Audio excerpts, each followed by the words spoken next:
Hello mga mi! For today's video nga, nandito lang ako sa labas at nagmumuni-muni muna ng konti. Niisip ko nga kung maglalaba ba talaga ako dahil ganito nga yung panahon. Maya-maya lang mga mi, nakagaling na ako ng palengke at ito nga ang mga napamili ko. Mura nga lang to nabili kong ulam, 200 nga lang halos siguro ito pang maghapon na nga naming uulamin. At butcher nga pala yung lulutuin ko ngayon, bumili nga lang ko ng kalahating kilong karni. At syempre kilala nyo naman ako, gagayat-gating ko nga yan ng maliliit. Habang busy nga ako doon sa kusina, nakita ko itong bunsuhan ko at iniinis ang kanyang mga laruan kaya naman nakakatuwa naman talaga. Minsan nga lang sipagin talaga tong bunso ko dahil si Kuya Andre talaga ang madalas gumagawa niyang ginagawa niya. Salamat po! Balik na nga tayo dito sa paggagayat ko. Anyways mga mi, ilang araw na nga akong hindi nakakapag-upload. Feeling ko yata 1 week. Diyos ko mga mi, hindi talaga natin may iwasan minsan na panghinaan ng loob dahil sobrang baba ng views, parang yung effort natin sayang lang. Anyways, ginisa ko na nga yung karne at ito naman yung sayote, ginet-get ko na nga rin. Habang nagluluto nga ako mga mi, sinabay ko na nga rin itong paghuhugas ng mga pinggan.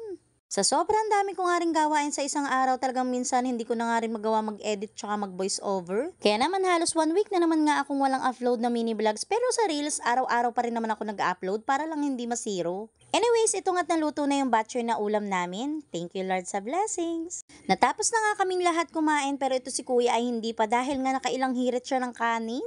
O alam niyo na kung saan nagmana yan ha? Nung makatapos naman ako mga mi maglaba, ito nga't naisipan ko linisin tong washing namin. Anyways mga mi, nung unang lipat nga namin dito sa aming bahay, ito nga yung washing machine na una naming naipundar na gamit. Dahil baby pa nga ang Kuya Andre no, nahihirapan ako na laging kusot-kusot kaya naman kumuha nga kami ng washing machine that time.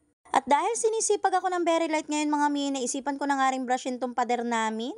Hanggang ngayon nga ay hindi ko pa nasusundan dikitan ng wallpaper itong CR namin, nakshuta. Anyways mga mi, isa nga rin sa pangarap ko na mapatiles nga itong aming CR pero hindi pa nga talaga kami nakakaipon. Pero soon mapapatiles din namin to katulad ng aming lababo. Pag nagkaroon talaga ako ng extra, bibili nga ulit ako ng wallpaper na to para naman lahat malagyan ko na nga. O diba, medyo malinis naman siyang tingnan ngayon. As for na mga mi, kinagabihan na nga to, nag-crave nga ako dun sa Korean noodles kaya naman ito susubukan ko nga ito napanood ko sa TikTok. Gustong gusto ko rin kasi talaga matikman yung Korean noodles na may cheese ba, kaya naman ito susubukan ko nga kung masarap ba talaga to. Iba't na gatas nga talaga yon, kaso nga lang wala ako kaya naman nagtimpla nga ako ng powder na gatas. At ayan nga mga mi, pinag-combine ko na nga lahat at talaga naman nai-excite nga ako kung nung lasa talaga nito.